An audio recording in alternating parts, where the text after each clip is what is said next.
Agakiro kyali tugatandikidde wano Namasuba mu kikajjo abatuuze abatabukidde omugole eyawasiddwa akawungezi ak'olunaku olw'eggulo okukakana nga bamufumiriza mu nnyumba.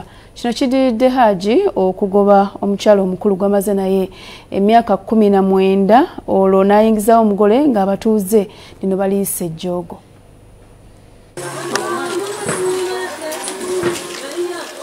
Omugole gobagobye mu ddiiro yali yayingiddemu akawungezi k'eggulo Farida Namala ngono okuwasibwa n'ajja okusimba makanda mu nnyumba eno kidiridde bbaawe Muhammad Senfuma okufulumya omukyala we Hadija Nansubuga gwe bazze batoba naye okumala emyaka 19 era nga mulinamu ezzadde ly'abaana 5 kati mu kyekireesa abatuuze Muteteme Mbyenyi.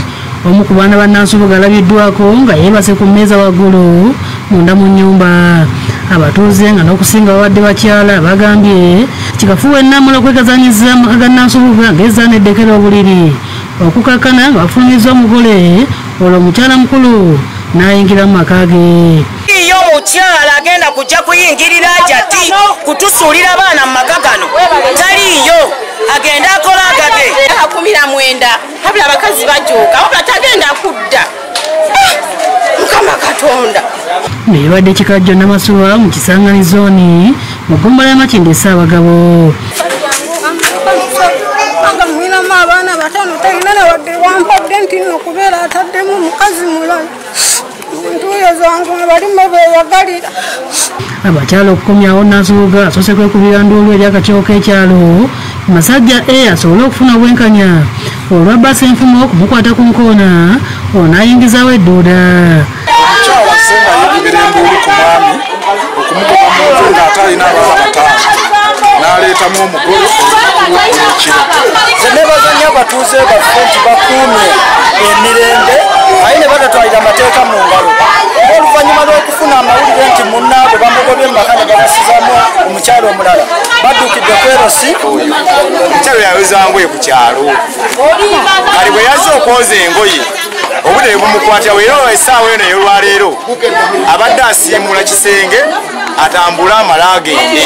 Nansubuga agamba nti Bass Enfumo mujoozi nga badde amusindise abeere mu buzigo okuliraanya amaka gaabwe olwo ye Senfuma addina omugole mu nnyumba ennene beegazaanye.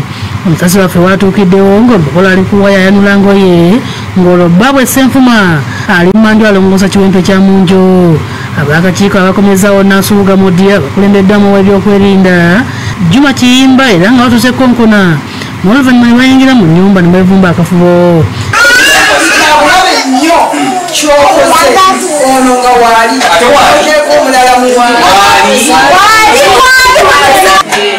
Nyumba yangu naye mukyala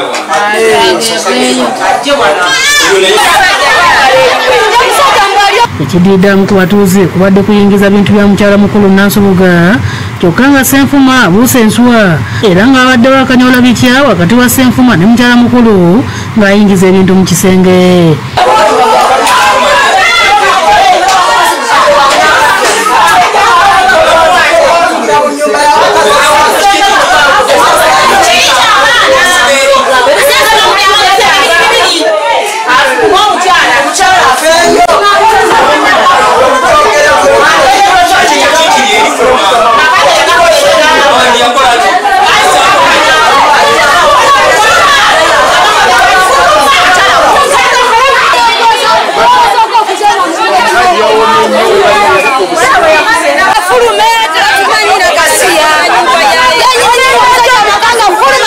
Omugole Namala abafulumye abatuuze nga bamukuba olube n'okumulangira okwagala ebiwedde.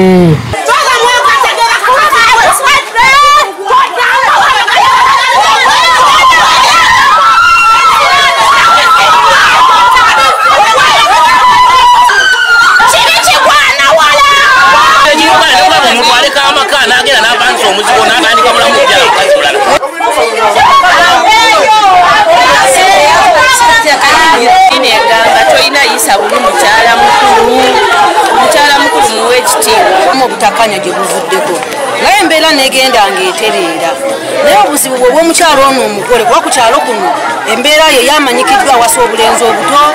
Abasajja tubeere mbane mukuuma amaka gammwe gye muvudde naye gye musoose okuva mu bwavu. Ye Senfuma alabiddwako ng'akutte ppikipiki ye yeeyongerayo.